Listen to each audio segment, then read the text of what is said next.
Olá, tudo bem? No Brasil, de tantas culturas e povos, nunca vivemos grandes conflitos por religião, como acontece em outros países, como a Irlanda ou Israel. Mas, ultimamente, alguns pontos de tensão têm surgido. Por exemplo, as acusações sobre a Igreja Universal e a Igreja Renascer e um acordo internacional entre Brasil e Vaticano que favoreceria a Igreja Católica.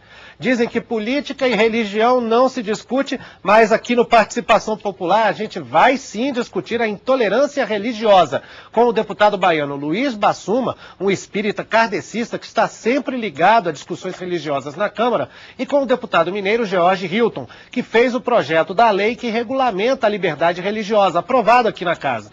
Temos também representantes da Umbanda, dos evangélicos, da CNBB, dos ateus e agnósticos, do Ministério Público e da Ciência. E a sua audiência também, é claro. Vamos ver ali no plasma uma reportagem para introduzir esse assunto. Dos católicos tradicionais aos novos carismáticos, dos protestantes ortodoxos aos evangélicos neopentecostais, do candomblé à umbanda. Diversidade religiosa é o que não falta no Brasil. De acordo com a Constituição Federal, o Estado brasileiro é laico, ou seja, não possui uma religião oficial e se define por um regime de separação entre a comunidade política e as igrejas. Por conta disso, a mesma Constituição garante, no artigo 5º, o direito à liberdade de crença e de culto. Mas, infelizmente, junto com a diversidade religiosa, vem o preconceito. Casos de crianças discriminadas nas escolas, pessoas demitidas do emprego em função de sua expressão de fé e até mesmo a violência motivada por questões religiosas não são raros no Brasil, embora o discurso predominante seja o de tolerância. Outra fonte de preconceito vem da mídia. Hoje, várias igrejas detêm concessões de rádio e TV e algumas usam esses veículos de comunicação para criticar outras crenças.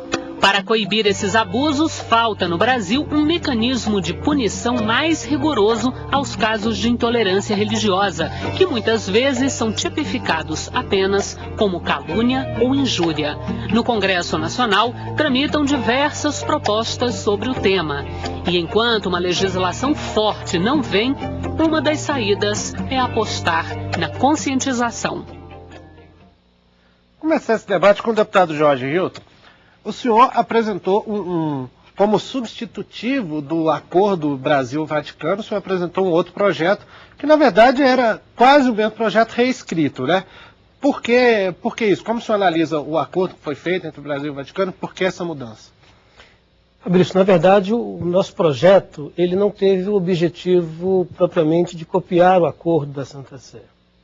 O nosso projeto regulamenta, sim, estabelece qual deve ser a relação entre Estado e religião. Até por entender que a Constituição sendo laica, e aí cabe um debate muito extenso, até que ponto essa laicidade na prática realmente ela existe. Então o acordo da Santa Sé, ao nosso ver, ele explicitou claramente de que a mesma Constituição que defende a laicidade, ela abriu um vácuo para que o Estado brasileiro pudesse, através de um acordo internacional, estabelecer uma legislação que interfere no ordenamento jurídico do nosso país. Isso nos causou preocupação, por quê? Porque na prática a gente já vê que muitas dessas ações ligadas ao catolicismo, elas já são toleradas, inclusive dentro de repartições públicas. Aí eu entendia que era o momento da gente ter também, no ordenamento jurídico, algo que pudesse estabelecer como que é essa relação, se ela é para uma, ou se ela é para todas, ou se ela não deve ser para nenhuma. A ideia da Lei Geral das Religiões foi a gente ter, mais ou menos dentro do que já está consagrado na Constituição, como deve ser o tratamento do Estado, não somente para com a Igreja Católica, mas para com todos os credos também. Deputado Bassuma, o senhor, que é um kardecista muito ativo nisso aqui nas discussões todas do Congresso, o senhor sempre coloca a posição do senhor de espírita. Como que o senhor vê essa questão de conflitos que vem surgindo ultimamente aqui no Brasil? Isso Isso é notório para quem convive no meio religioso? Como que se está lidando com isso internamente dentro das religiões, na visão do senhor? Bom, na minha visão, primeiro, há uma confusão até hoje muito grande, de maneira geral, nas pessoas, entre religiosidade e espiritualidade. São coisas diferentes. Uma pessoa muito religiosa não necessariamente é uma pessoa madura espiritualmente. E uma pessoa, às vezes, céptica, até uma pessoa que se diz ateu, ela pode ser um espírito bastante maduro. Então, não necessariamente uma coisa está vinculada à outra. O Estado brasileiro é laico, ou seja, as leis, a legislação, todo o corpo, ele não tem que estar atrelado numa religião, isso é óbvio. No entanto, o povo brasileiro é um dos povos mais religiosos do planeta Terra, isso é incontestável. Pelo menos em todos os resultados do IBGE, é a nação, uma das nações mais religiosas e cristãs do planeta. Então, eu costumo dizer que esse momento que você está tratando aí, é mais um momento para a gente amadurecer, nós brasileiros, e podermos exportar, já que o Brasil exporta tanta coisa importante, exportar também essa experiência positiva, que tem que haver convivência harmoniosa, pacífica, entre todas as religiões, e aqui no Brasil é bom porque tem todas as religiões, pelo menos as mais importantes, não as quase 4.000 seitas que existem, mas as importantes, todas existem no Brasil, e precisam conviver bem, pacífica e harmoniosamente, sem que nenhuma possa, digamos, impedir a manifestação livre da outra. Mas tem havido alguns... Tem havido, e aí entra Estado, porque você mede a maturidade de um povo, ou de uma nação, ou de uma coletividade, pelo número de leis que tem que existir. Quanto mais evoluído é um povo, menos leis precisam ter, né? Nós estamos num estado ainda da nossa sociedade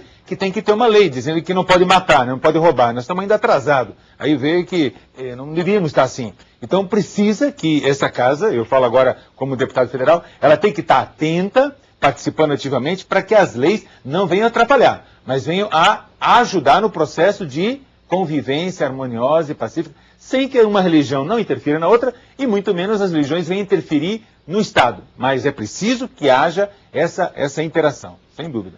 Bom, antes de passar a palavra para os representantes de várias religiões que estão aqui, né, vamos começar com uma pergunta do cidadão que é óbvia e inevitável. Meu nome é Wagner Inácio Ribeiro, eu sou auxiliar de administração. Eu gostaria de saber, se o Brasil é um país laico, por que quando a gente vai em vários locais públicos tem um crucifixo?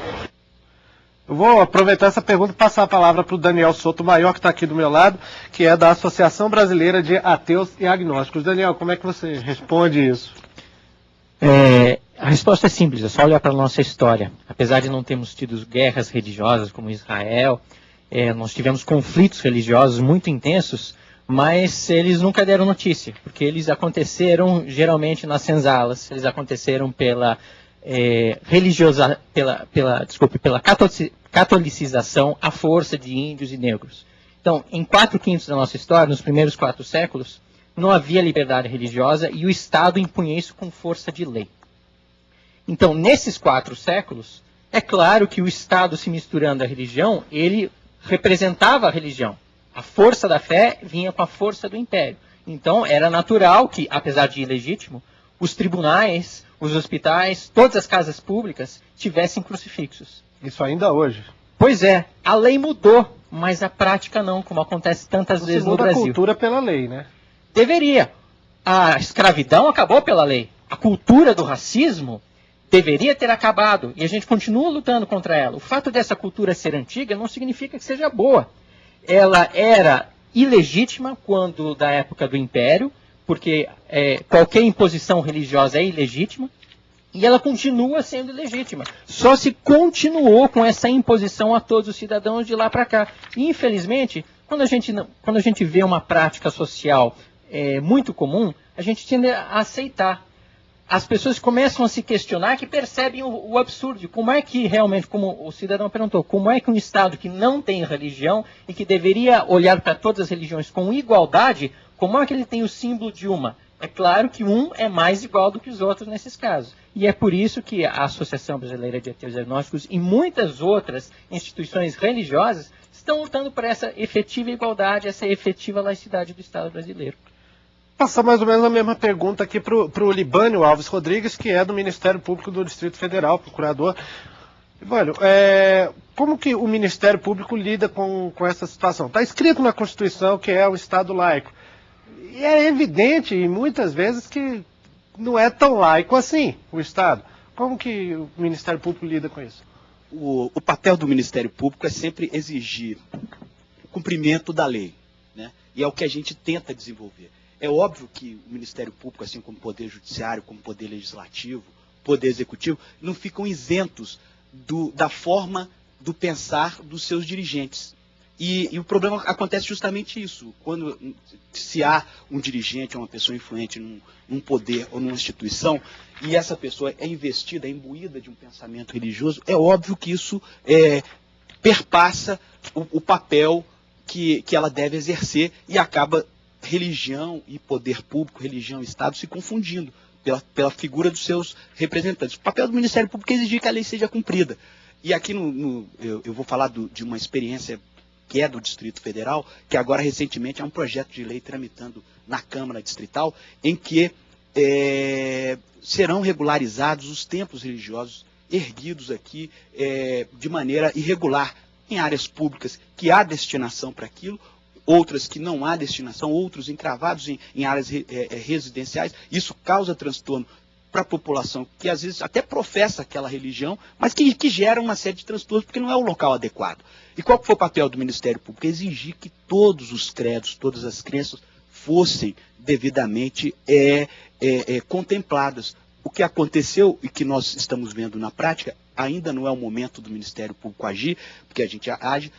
A interferência no processo legislativo é indevida do Ministério Público, né? É a minha maneira de pensar. É quando essa lei estiver em prática, porque na verdade foram contemplados apenas os segmentos católicos e das religiões tidas como protestantes ou evangélicas.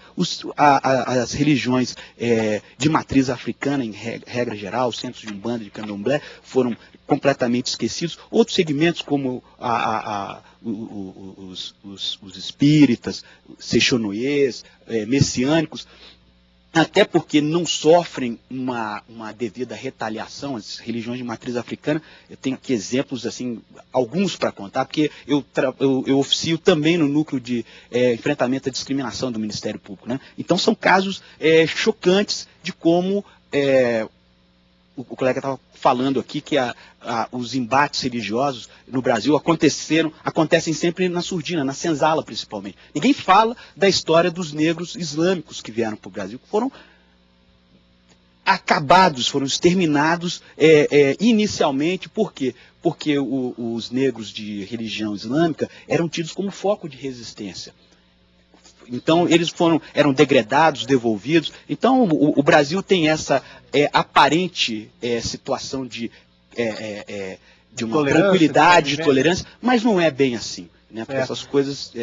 porque é uma maioria religiosa que acaba impondo o seu ponto de vista. E o trabalho do Ministério Público é sempre exigir o cumprimento da norma, né? E a igualdade, né? Nós temos uma pergunta interessante sobre isso que você estava falando. Vamos dar uma olhadinha.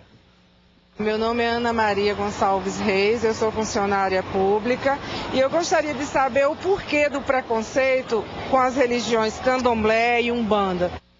Vou passar aqui essa pergunta para a Rita Laura Segato, que é antropóloga especialista nessa área de religião, né, Rita? De onde vem esse preconceito que o procurador Libânio estava falando com as religiões de matriz africana? É um preconceito do Brasil contra si mesmo, né? Contra a sua própria raiz e o seu povo, e a metade do seu povo. Na realidade é um preconceito racista, o que está na base do preconceito contra as religiões afro-brasileiras de todos os tipos e os diversos espiritismos que se fusionaram também com o espiritismo que veio da África. É um preconceito contra a África, é um preconceito racial, mascarado de um preconceito religioso. E é parte desse eurocentrismo que é a doença dos nossos países, do Brasil e, quem sabe, na boa parte da América Latina toda, que vemos que o que vem, digamos, do Ocidente, vem da Europa, né? A forma de religiosidade que representa uma ideia de modernidade, se pensam como melhores, mas no fundo disso há noções de prestígio, noções de poder, uma visão hierárquica do mundo e definitivamente não pluralista. Certo? Porque eu acho que o desejo da humanidade hoje, da boa humanidade pelo menos, é caminhar na direção do pluralismo. e o pluralismo tem duas formas, né, de existência. Uma é o pluralismo dentro do Estado, a laicidade, ou seja, o Estado é o espaço público é de todos, né, de todas as pessoas com seus respectivos símbolos de adesão. Ou também, e portanto poderia ser entendido como neutro, ou seja, no Estado, no espaço público não habita nenhuma religião. A outra possibilidade seria no espaço público estão todas as religiões, ou seja, são duas visões do que é o pluralismo da Constituição, né? Exatamente. Mas essa segunda visão, que é, por exemplo, a discussão na França sobre o véu, né, das estudantes islâmicas, né? Chegou-se a proibir. Suprimir completamente, né? Ou todo mundo então entra com seu símbolo no espaço público e faz do espaço público um grande espaço de confraternização. Só que essa segunda versão, que é a melhor, pelo menos para mim, é muito mais difícil de praticar. Por quê? Porque as religiões, vou terminar, as religiões afro-brasileiras, por exemplo, elas se esconderam do Estado. Elas viveram uma vida, digamos, de clandestinidade, de certa forma. Então, elas vêm com suspeita ao espaço estatal. Então, elas não podem, por exemplo, concorrer à educação nas escolas públicas. Todos os cristianismos, eu participei desse debate em alguns espaços, todos os cristianismos se sentem confortáveis no espaço público para lutar por uma fatia do espaço público e colocar lá seus símbolos. Mas as religiões africanas não têm o mesmo trânsito pela própria história do negro no Brasil.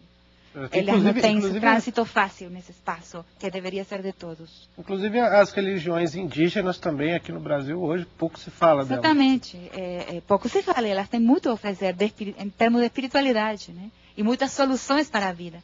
Tanto as religiões afro-brasileiras como as religiões indígenas têm soluções para a vida que o cristianismo não tem. E os cristianismos têm soluções para a vida que essas outras religiões não têm. Só que o papel do Estado seria limitar o poder dos mais fortes. Então, garantir mesmo, né, que todo mundo tivesse seu espaço ao sol. Bom, vamos ouvir então o Silvio Garcês, que é do Conselho Nacional de Umbanda do Brasil. Silvio, de que forma que esse preconceito aparece contra os praticantes da Umbanda e do Candomblé? Bom, primeiro nós precisamos contextualizar um pouquinho essa questão, né? A Umbanda, ela é uma religião genuinamente brasileira que foi formada a partir de 3 matrizes.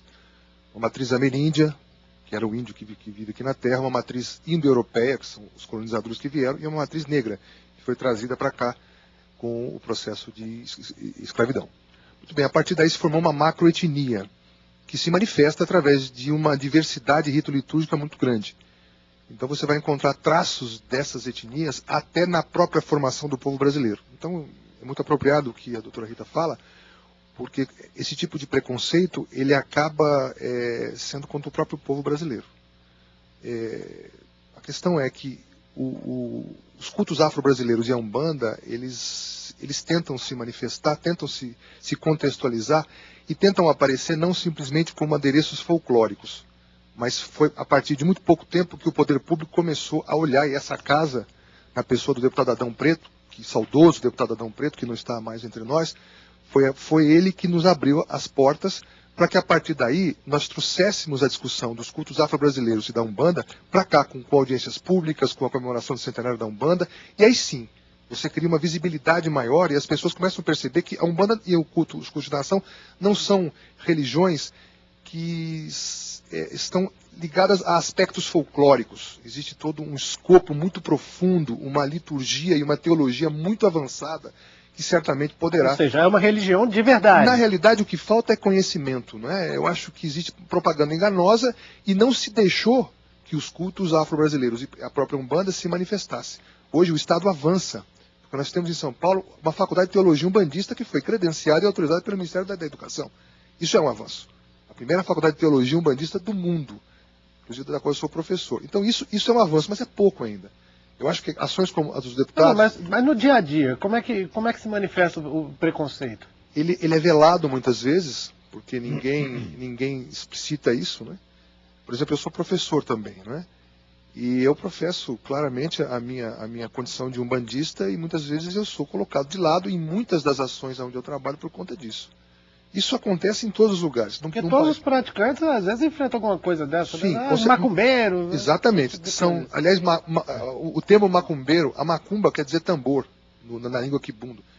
Você vê, existe todo um desacerto conceitual e uma falta de conhecimento. Acho que as pessoas que não conhecem a Umbanda, e muitas vezes as pessoas dizem, mas eu vou em vários templos e terreiros e eu não vejo nos templos e terreiros uma uniformidade. Mas aí é que está a força. A diversidade rito-litúrgica é que fortalece o culto e fortalece o trabalho, não é? Então, uma coisinha só para reforçar. Pois não, deputado. Muitas pessoas não conhecem, mas você é baiano, né? O senhor convive bem. Bom, eu sou paranaense, mas sou mais baiano que paranaense, que eu vivo mais tempo na Bahia do que no meu estado natal, que é o Paraná. Baiano de coração. Isso, de coração. Mas a nossa Constituição brasileira, que é a lei maior, ela prevê de maneira tão límpida e clara, que é o inciso 8º do artigo 5º, que é um dos principais artigos da nossa Constituição, que é dos direitos fundamentais do cidadão. E esse inciso não tem como não interpretar, não tem como ser mal interpretado, porque ele é claro, ninguém será privado de direitos por convicção filosófica, religiosa ou política. Ou seja, isso que você falou bem do velado, do oculto, porque Perfeito. Isso contraria a nossa Carta Magna, qualquer tipo de discriminação. Pois é, a gente sofre com isso, mas eu sinto que há avanços, né? O que nós estamos fazendo aqui hoje, esse debate aberto numa TV pública, ele é extremamente rico, na medida que nós temos aqui, em tese, tradições antagônicas, que não são antagônicas, né? Existem muitas semelhanças entre todos nós, e a gente tem que se pautar por elas. Viver, como disse o deputado, nas semelhanças. As diferenças existem. As convergências são bem maiores do que os antagonismos.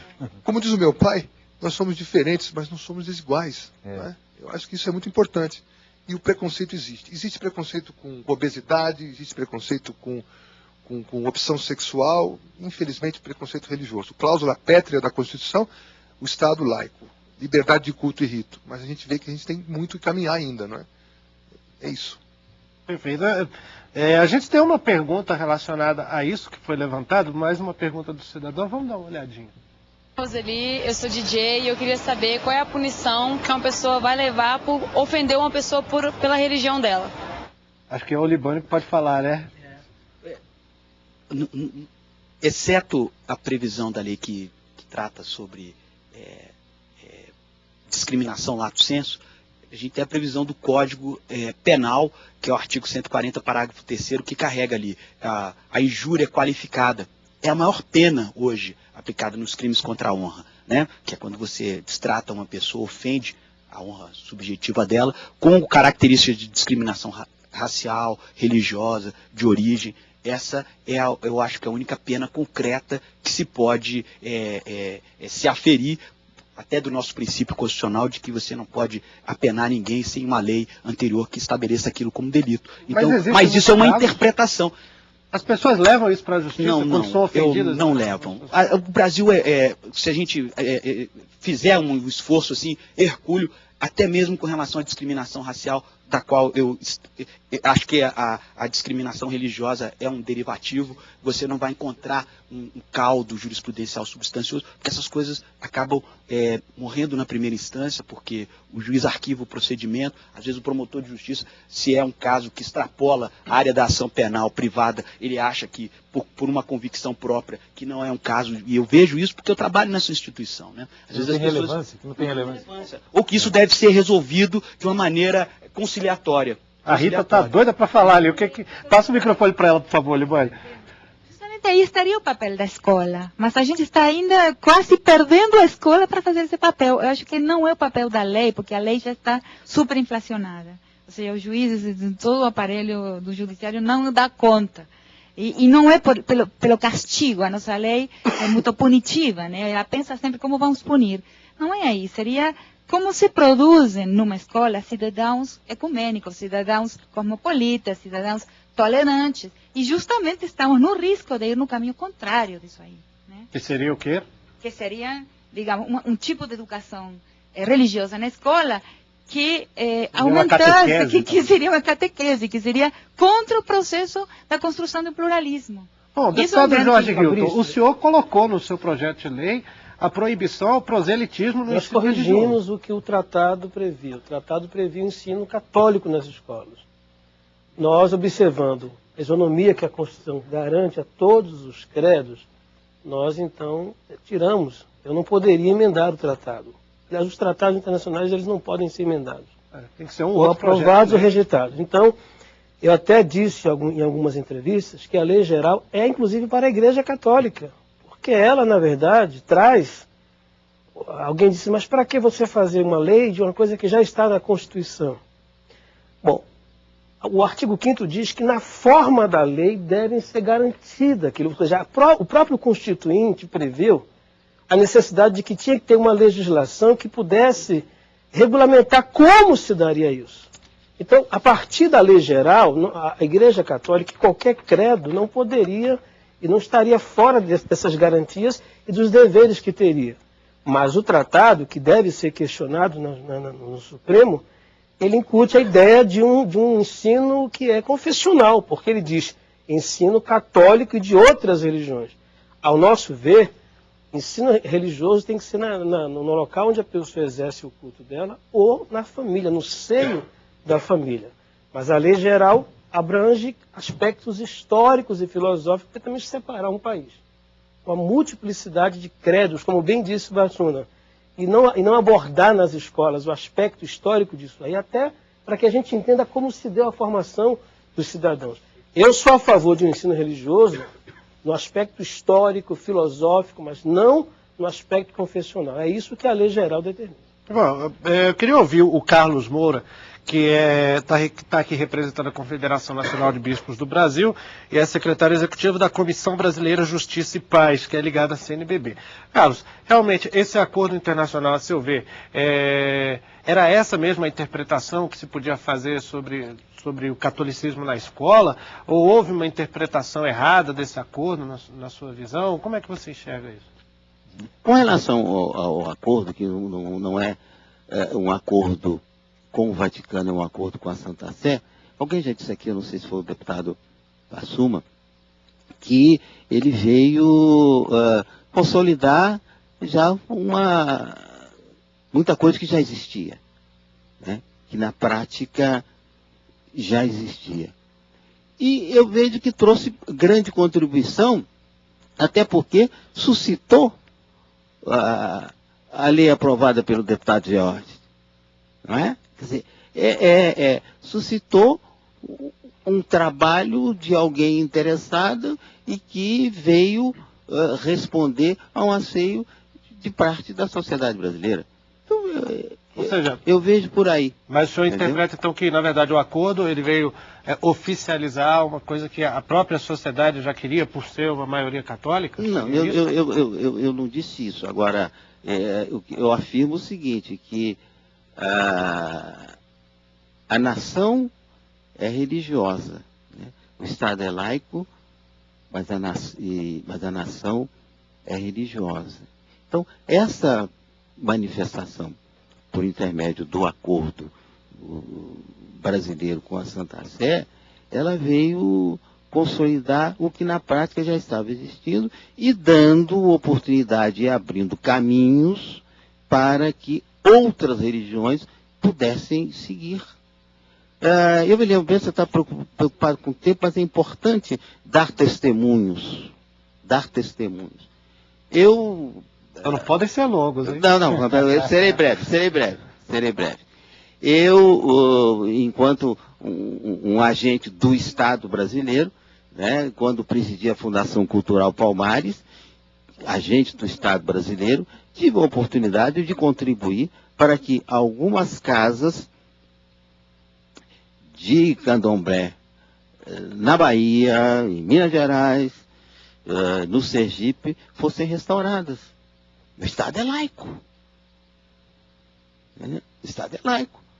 Mas um agente do Estado contribuiu com o erário do Estado para a restauração e recuperação de casas de candomblé. Uhum. Bom, eu queria ouvir agora o Rubem Assis, que é advogado, é pastor evangélico, é diretor do Conselho de Igrejas e Pastores Evangélicos do Distrito Federal. Rubem, você a sua igreja é Ministério Semente, né? Você estava me falando. Não é das mais polêmicas dentro do grupo dos evangélicos. E nos conflitos mais recentes que envolvem religião, a gente tem visto, sempre tem presença de igrejas evangélicas. A que se deve isso? É pelo estouro do número de igrejas evangélicas diferentes? Ou existe algum motivo do que é pregado dentro das igrejas evangélicas? O que explica isso? Fabrício, em primeiro lugar, parabenizar pelo tema do programa. Pena que o tempo é curto. Nós precisávamos ouvir mais a exposição de cada um aqui. Mas isso é uma discussão para longe. Vamos aproveitar. Veja bem, nós precisamos fazer uma distinção nessa questão do acordo da Santa Sé com o Brasil. A distinção que nós estamos fazendo é que, antes de qualquer coisa, é um aspecto da legalidade. Tem um brocado jurídico que diz, dura lex, sed lex. A lei é dura, mas é a lei. A Constituição, no artigo 19, inciso 1º, ela veda qualquer tipo de aliança de um credo religioso com o Estado brasileiro. Do Estado brasileiro com qualquer segmento religioso dentro do país. A despeito de ouvirmos que somos uma nação religiosa, entendo que, no Estado de Direito, nós temos que observar que o que está na lei tem que ser cumprido. O que nos preocupa, para responder a tua pergunta, o que nos preocupa é que, ao firmar essa predileção do Estado para com uma determinada religião, no futuro próximo isso possa gerar um desconforto maior. Porque primeiro faz-se uma aliança, depois vem a intolerância e depois vem a perseguição. A história está aí para nos mostrar isso. O Brasil, com todas as dificuldades religiosas que tem, você não presencia, por exemplo, membros de uma igreja Assembleia de Deus invadindo um centro espírita. Você não presencia alunos da igreja católica invadindo o colégio batista, porque nós gozamos de uma certa tranquilidade, e quando se fala de aspecto religioso, há critérios que nós temos que observar. Isso corre no sangue das pessoas. Nós temos tradições fortíssimas, como fez a colocação o Silvio, né, das tradições afro, não é? Então, se nós formos observar, cada um de nós aqui temos raízes fortes para poder defender o nosso segmento, a nossa bandeira. Agora, falando com relação à presença da igreja evangélica, em relação ao projeto, ela se manifestou muito mais sobre o aspecto da legalidade do que sobre a questão religiosa. A imprensa tentou dar uma tônica de que isso era uma disputa entre evangélicos e católicos. E não é. E não é. A realidade é que não é. Nós temos buscado levar até a própria imprensa e nos órgãos de debate de que é uma questão eminentemente legal do que uma questão religiosa. Veja bem, a questão da isonomia, da igualdade. Exatamente. Se houvesse, por exemplo, um acordo, né?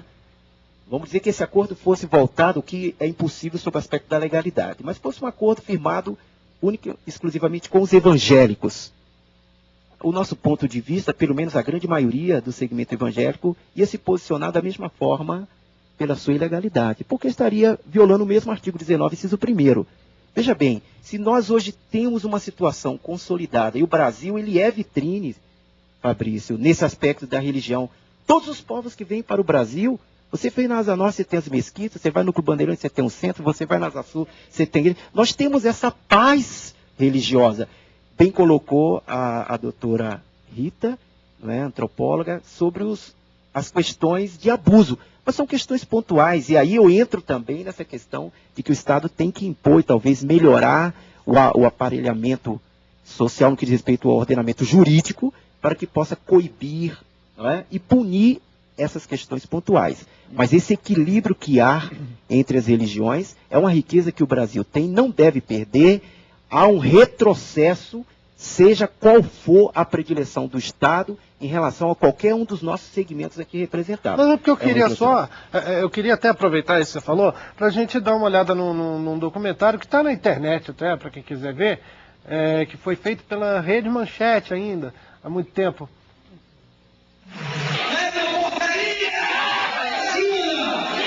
Isso são imagens de um culto evangélico. E olha, nós somos essa porcaria até Está criticando exatamente. Eu acho acho isso uma agressão muito grande. Então hoje é um momento que eu espero que não fique só aqui, que o povo se abrace, cada um fale do seu Deus, do seu caminho, que para mim religião é amor, é você proteger a sua própria espécie, que eu percebo que a humanidade está perdendo isso, o instinto de proteger a sua própria espécie. E também percebo que ninguém nasce odiando uma pessoa pela sua condição financeira, pela sua cor de pele, pela sua religião. Ela aprende, é imposto isso. E se isso é fácil aprender, imagine o amor que nasce naturalmente no coração. Isso tem a ver com a pergunta que eu te fiz, Rubem, por que existe esse... Por que as igrejas evangélicas normalmente são epicentros das confusões, né? Então eu queria ouvir a sua opinião sobre isso, breve, e também a opinião aqui do Silvio e da Rita sobre como é que... Por que... que nós tivemos aqui na cidade também. É o na quê? praia, a destruição, né, feita por pessoas evangélicas, né? Não todas, né? Vamos deixar claro. Não, porque tem muitas religiões. Eu acho que essas religiões evangélicas que são agressivas, que são sectárias, que são discriminadoras, mas a gente não tem. Algumas têm esse perfil, e aí elas prejudicam a totalidade dos evangélicos, né? Mas, por exemplo, teve a destruição aqui, em 2006, o governo comprou da cidade de Brasília, né, as imagens de um fino escultor baiano, né? Da prainha, elas são destruídas todos os anos. Agora, o Estado, isso respondendo um pouco o que o Carlos falou, o Estado paga, né, a vigilância da catedral, mas ele não paga a vigilância na prainha para que essas imagens não sejam destruídas. Conhece, a prainha tem imagens da Umbanda, né? Olha, Fabrício, veja bem, Fabrício, eu não posso falar sobre uma determinada denominação dentro do segmento evangélico. O Conselho de Pastores Evangélicos e Igrejas do Distrito Federal, o CIP, que existem mais de um conselho, pelo menos o nosso conselho, a sua diretoria, ela tem uma política de atuação no que diz respeito à manifestação das igrejas que não interfere no segmento. Ou seja, não interfere na denominação. Veja bem, a Bíblia diz assim... A denominação que você exatamente, diz assim, é o formato do culto? A denominação que eu estou dizendo é o conjunto doutrinário de uma determinada denominação evangélica. Então você tem... Que tem muita variação, né? Nós temos as igrejas tradicionais. Nós falamos de igreja batista, falamos da igreja Assembleia de Deus, falamos da igreja presbiteriana, mas nós temos uma igreja universal e outros, igreja metodista. Mas nós temos aí um grupo de igrejas que são jovens, igrejas novas, tá certo? E que essas igrejas, muitas vezes, elas têm uma forma de trabalhar os seus cultos que nós não podemos interferir. Agora, veja bem, mas talvez o que seja a Bíblia essa forma diz? Que seja de insuflar muito isso. Exatamente. Agora, veja bem, o que a Bíblia diz? A Bíblia diz assim, os dois principais mandamentos que nós aprendemos, o que é? Amar o Senhor acima de todas as coisas. Segundo, e ao teu próximo como a ti mesmo. Como é que você vai falar de amor para com o teu próximo quando você externa para ele o teu ódio? Porque, veja bem, eu não quero aqui entrar no campo da espiritualidade. Isso é uma coisa o que está atrás, religiões, né? O que está atrás da prática espiritual de cada pessoa, nós não devemos entrar nesse debate. Eu estava falando com o Silvio ali fora, né? Nós estávamos conversando exatamente sobre isso. Falei, Silvio, se nós ficarmos no campo das discussões da intolerância religiosa, tá bom demais. Mas se nós entrarmos nas questões conceituais, espirituais, aí a gente não vai chegar a um conceito. Talvez a gente tenha um problema. Se me permite... Então, só fechando aqui. Então, eu digo o seguinte, que não é uma prática generalizada. Eu não posso falar em nome de todos, mas eu digo para você que não é uma prática generalizada. O respeito às pessoas. O artigo 5º da Constituição, dos Direitos e Garantias Fundamentais, diz o quê? Todos são iguais perante a lei. Se todos são iguais perante a lei, todos têm direito de se reunir pacificamente, não é? De Também forma, está na lei. Está na lei, para poder professar sua fé, o seu culto, a sua religião em paz. Fabrício, queria, dentro dessas colocações, dizer qual deve ser o papel do Estado diante disso. Porque enquanto evangélicos, católicos, ateus ou espíritas, eles divergem entre eles, o Estado ele tem que agir aí como um mediador e um protetor das garantias de todas essas crenças. E punir os absurdos, inclusive os que não crê também, que é o direito da pessoa. Quando o artigo 5º ele coloca isso, ele diz o seguinte, o Estado, aonde é que tem que estar a laicidade? Se os agentes do Estado têm religião, e isso é uma coisa muito comum, que guardem para si. Mas o Estado não pode exercer nenhuma proteção privilegiada ou preconceituosa para com outra. A antropóloga disse o seguinte: o Estado garantiu a proteção de um acervo católico e não garantiu. O Estado erra quando ele faz isso. O Estado tem que ter a posição neutra e ele tem que dar as garantias de todos. Bom, se eu não posso então subvenciar e não posso utilizar o recurso público para garantir a proteção a esse, então eu não vou fazer também a nenhum. Ou todos ou nenhum. Ou todos ou nenhum. Agora, todos mesmo, né? O Estado também ele age dentro da garantia da liberdade quando ele pune os excessos. Eu acho que cabe a cada entidade se organizar e buscar no Estado esse amparo. Inclusive os espíritas, os católicos, os evangélicos, os ateus, eles têm que ver no Estado o grande braço protetor dessa garantia e também... Dos abusos, tem pedido abusos. E dos abusos. Como esse que a gente viu agora há pouco. E dos abusos. O que não pode é o Estado se posicionar, às vezes, em posições de dúvida, em que ele garante, sim, a liberdade de um, mas ele não garante na totalidade do outro. Mas nisso o Estado, a gente está falando de quê? Das ações da Justiça ou de uma fiscalização, que aí, no caso, envolveria Ministério Público ou espaço de denúncias individuais? A gente conversava antes aqui, essa questão dos símbolos religiosos. Nós entendemos que nenhuma instituição pública deveria privilegiar nenhum símbolo religioso. Então eu pergunto a você, qual é o papel do Estado, e aí no caso do Judiciário?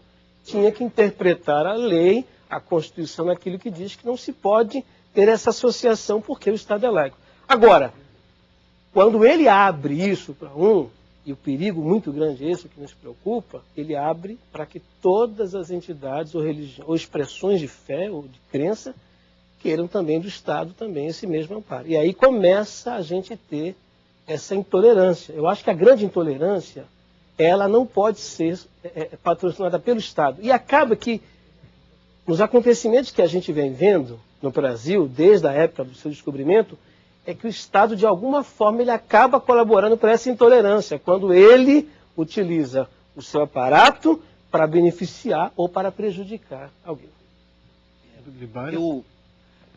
O Ministério Público, como instituição permanente, né, acaba tendo a oportunidade de visualizar o que é o Estado. E o Estado, na verdade, é a personificação de quem comanda o Estado. Então esse Estado, eu não acho que o Brasil... Ou seja, fica governo e não Estado. Claro, né? Eu não concordo com essa visão externada pelo Carlos Moro, pelo pastor aqui, de que o Brasil é um país pacífico. Não é. Não será nunca. O Brasil hoje é só... Não, assim, eu acho que é só... me pareceu isso, né?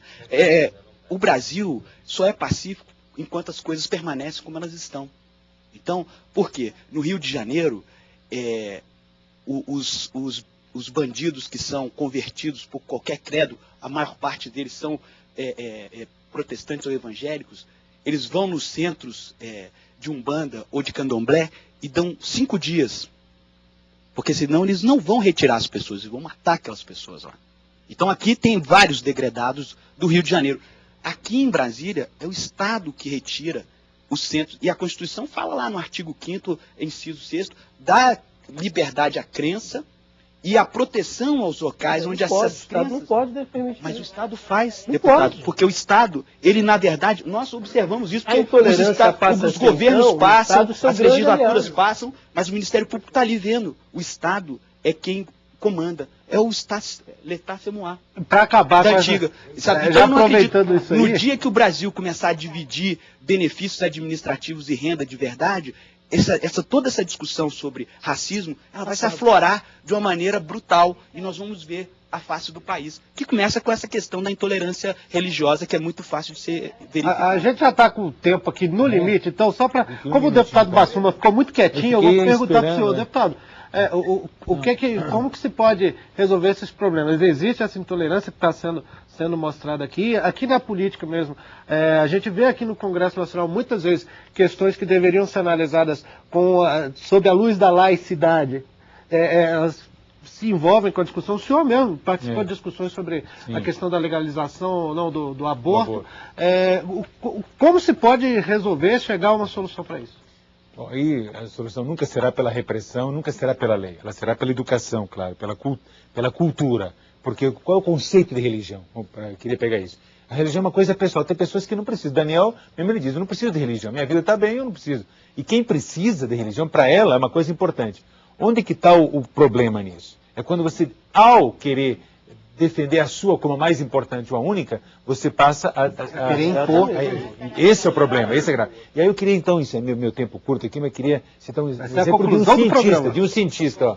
E um cientista, Houston Smith, é um dos clássicos, ele é um cientista. 40 anos que o livro dele é best-seller no mundo, As Religiões do Mundo. É um dos maiores estudiosos. E ele chegou a que conclusão maravilhosa, esse estudioso, esse cientista, não é um religioso, que a pérola, ele chamou de regra de ouro, que está presente em todas as religiões ao longo de 3.000 anos de história de religiões do mundo, o conceito elementar, que não é religioso, que é espiritual. E que eu achava antes que era só Jesus que tinha falado, que diz, faça para os outros o que você quer que os outros façam com você. Isso ele diz que está presente em tudo, no Islã, no cristianismo, em todas as religiões. Aí isso quer dizer, então, você não pode nunca, Madre Teresa de Calcutá, quando perguntaram para ela, Madre Teresa, qual é a sua religião, Madre Teresa? Ela disse, minha religião é o amor. Ela não falou que era católica, ela é o amor. Porque quando você desrespeita, você está contrariando fundamentalmente o preceito. A religião tem que servir para a sua evolução espiritual e não para se impedir a evolução espiritual dos outros. Jamais. Obrigado a você pela contribuição. O papo foi ótimo, realmente, ia longe, com certeza. Obrigado a você que está em casa aí pela audiência. Se você tiver alguma sugestão para o nosso programa, uma crítica, por favor, entre em contato. Escreva um e-mail para tv@câmara.gov.br ou ligue para 0800 619 619. Se você quiser acompanhar a produção do Participação Popular e até ajudar a gente nisso, por favor, visite o nosso blog na internet. O endereço é participação, sem cedilha, sem tio, _popular.blogspot.com. E vamos terminar ouvindo uma música de Gilberto Gil, Andar com Fé. Muito obrigado e até o próximo Participação Popular. Tchau. Andar com fé eu vou, café não costuma falhar.